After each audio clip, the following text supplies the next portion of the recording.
Hey guys, Scott with Inventors Edge. I was reflecting on coaching inventors for going on 9 years, working with well over 500 people from around the world.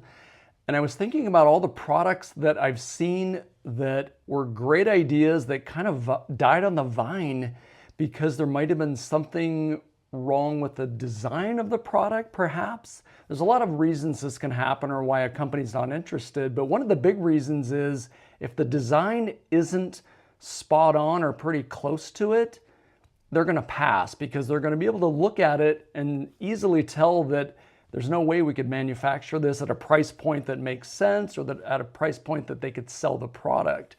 So what do we do about that? Unless we're industrial designers and we've been trained in how to design a product, a lot of times we just design the product how we think it should look.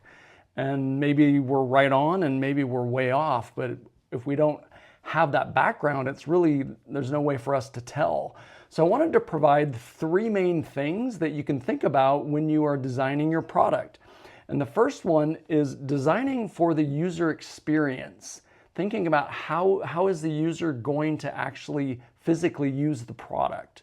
So it's not just an idea, we're taking it a step further, thinking beyond the functionality into how does somebody feel when they're using the product?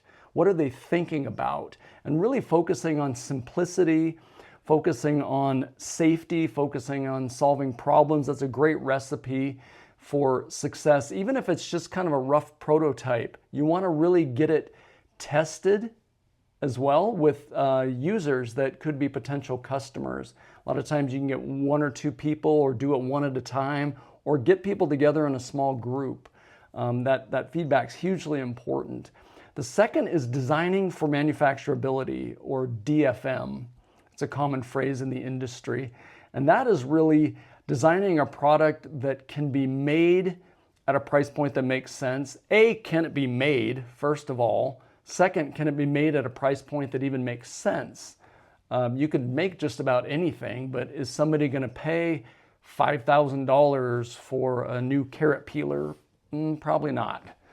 So it's really a hugely important thing. And with that, you want to think about supply chains. Are you thinking about materials with your product that there's a good supply chain for it, or is there going to be some problems? So affordability, access, how is it going to be assembled? Is it really complex? Is it fairly simple? And then thinking about venturing, how is this product going to be packaged? How's it going to be shipped? And really thinking through all those things ahead of time, because that's what the customer or the company you're pitching it to is going to be thinking about. The next one is really thinking about the retailer or the licensee in mind. And that's things like stacking the deck in your favor so it's easy for them to say yes. So does it have that cost-effective design? Does it have a clear customer appeal? Do people really like it, or are they kind of like, meh? Also, how's the patentability? Do you have a patent? Have you done a really thorough patent search? Have you done a professional patent search? A lot of times we kind of dig around ourselves, but if we don't know what we're looking for, we don't know if the runway is absolutely clear. But those are the things that the company is going to be thinking about, as well as the shelf presence.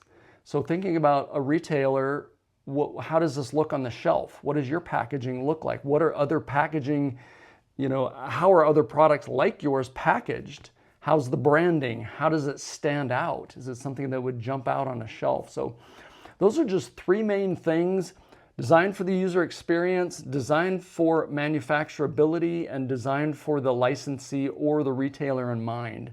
Those are 3 main things that you can think about as you're approaching your design. You can reach out. There's a lot of really good industrial designers out there that this is what they do for a living. They can really help. I have some great contacts. I hope this has been helpful for you. If you'd like to jump on a free call, please click the link below, and I look forward to helping you out.